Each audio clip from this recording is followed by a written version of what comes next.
Ayun guys, papunta tayo ng Subic, no? Road trip tayo ngayon, long ride.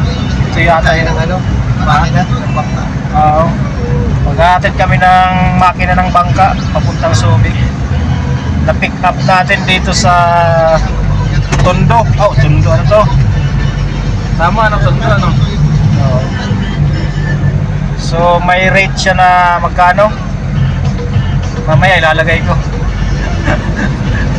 Tiplex ko na lang mamaya. Tatlo, ayan. Kasama ko yung anak ko. Tapos yan, yung malubitan nating bilas. Tapos driver pa. Right. Abangan nyo mamaya guys.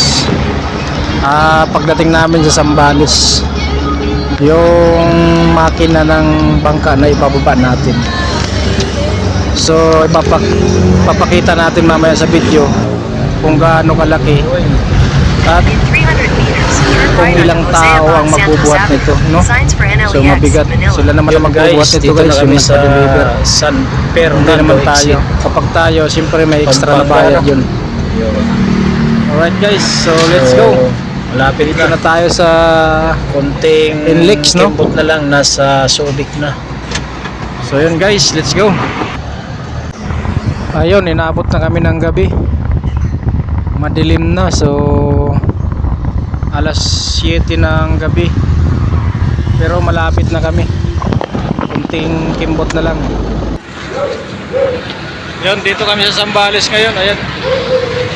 Ayan yung pag-ahay, oh. Binababa namin yung pag-ahay, grabe. Ano yan, makina ng bangka galing Maynila to Zambales. Inabot kami ng 3 oras na biyahe, no? Papunta rito. Yung presyo niyan pag-deliver papunta rito, sikreto na. So napakabigat yan guys.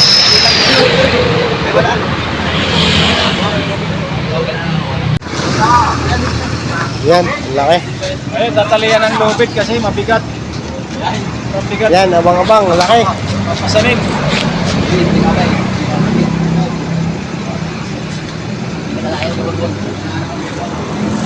Tayo sa Zambales.